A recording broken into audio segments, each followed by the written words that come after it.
Doni kenakan seragam TNI. Perang lawan bandit COVID resmi dimulai. Doni Monardo kemarin menyampaikan pesan simbol yang ingin menunjukkan, juga mengingatkan kepada banyak pihak bahwa dirinya adalah jenderal aktif Kopassus saat ini. Sekali lagi, jenderal aktif. Kenapa ini penting? Karena sebagian orang nampaknya tidak sadar atau lupa bahwa Doni Monardo bukan purnawirawan, belum pensiun. Artinya sampai saat ini dia masih bisa melakukan komando dan pergerakan, masih punya pasukan aktif dan selalu siap diberikan tugas. Dan menurut pengakuan beberapa orang, jarang-jarang Doni mengenakan seragam, hanya dalam momen penting. Terakhir Doni mengenakan seragam saat HUT TNI 5 Oktober 2019. Setahu saya, persoalan soal COVID ini sudah mulai dipetakan, tentang kelompok bandit yang sedang bertarung untuk memasukkan alat kesehatan ke Indonesia, pertarungan antar merek, tentang kelompok pemasok alat kesehatan yang tak ingin COVID segera selesai, lalu bekerja sama dengan organisasi kedokteran untuk memanipulasi data, melebih-lebihkan, menakut-nakuti sambil menjelek-jelekan pemerintah. Informasi soal beberapa oknum gugus tugas yang melenceng dari instruksi juga sudah terpetakan, termasuk orang yang main ancam atau meminta dokter untuk tidak memaparkan data terapi plasma konvalesen ke media, juga menekan dan mempertanyakan siapa pihak pemerintah yang selama ini dimaksud oleh Dr. Monique. Semua informasi yang dibutuhkan oleh Doni Monardo saya rasa sudah sangat cukup, sehingga kalau kemarin dia memakai seragam TNI, nampaknya itu adalah pesan jelas, tanda bahwa perang terhadap semua kelompok yang selama ini menghalang-halangi menjadi buzzer merek tertentu akan segera dimulai. Presiden Jokowi sudah murka dengan ide yang mengatakan ada 1.000 orang meninggal dunia karena COVID.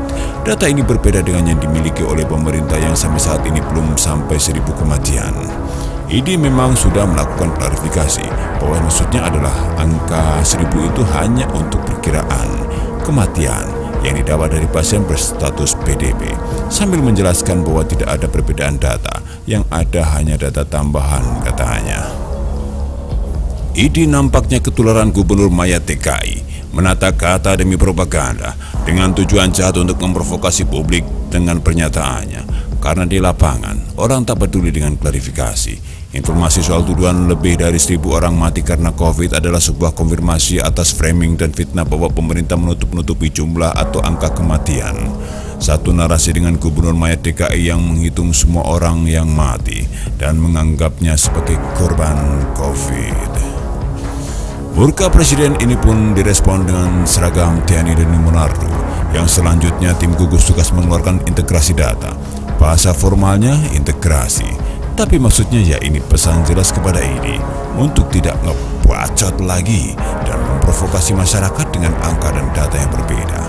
Tapi itu hanyalah salah satu. ID hanya salah satu dari masalah yang ada di Indonesia. Selebihnya adalah bandit-bandit yang selama ini ingin memperpanjang masa COVID di Indonesia dan menghalang-halangi seluruh upaya pemerintah dalam mengobati serta menyembuhkan pasien. Selain itu, beberapa hari yang lalu ketika Doni conference dengan tangan kiri para bandit yang menawarkan alat kesehatan dan ide-ide busuk lainnya, Doni membantah tudingan pemerintah tak melakukan apa-apa, bahkan secara terbuka mengatakan bahwa sudah ada laporan terkait vaksin di Indonesia yang telah berhasil menyembuhkan pasien COVID kondisi buruk. Informasi yang belum secara resmi diumumkan itu seperti pesan jelas kepada mereka agar tidak sok tahu dan menuduh macam-macam. Cukuplah dengan alat-alat kesehatan kalian yang hanya ingin memperparah kondisi pasien, berharap semua pasien menggunakan ventilator, lalu diam-diam merayakan angka kematian. Lalu pesan itu ditutup oleh Doni dengan menyebutkan alat-alat kesehatan yang memang diperlukan untuk memperbaiki kondisi bukan ventilator, tapi PCR dan segala perangkat swab test. Karena kita ingin menyembuhkan pasien sebelum kondisinya kritis, kita tidak ingin pasien digiring untuk menggunakan ventilator, seperti yang diinginkan oleh pakul ventilator, coy. Saya berharap agar informasi 4 kriteria kondisi pasien COVID sudah sampai ke Doni, tentang pasien ringan dan sedang yang cukup diberi vitamin serta avigan dan kloroquine, tentang pasien buruk yang harus segera disuntikan plasma agar tidak semakin memburuk dan harus menggunakan ventilator, dan pasien kritis on ventilator yang membutuhkan lebih banyak plasma dan penanganan medis lainnya.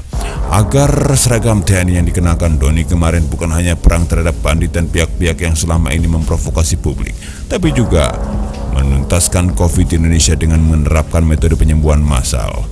Terakhir, jika COVID bergerak cepat menularkan virusnya, maka penyembuhannya juga harus dengan gerak cepat dan menularkannya dari pasien yang sembuh ke pasien yang sakit, dan itu bisa dilakukan dengan terapi plasma konvalesen. Begitulah kura-kura. Salam dari rakyat jelata seperti kita-kita. Artikel ini dibaca dari Syur.com, ditulis oleh Alifur Rahman. Dan bagaimana menurut Anda?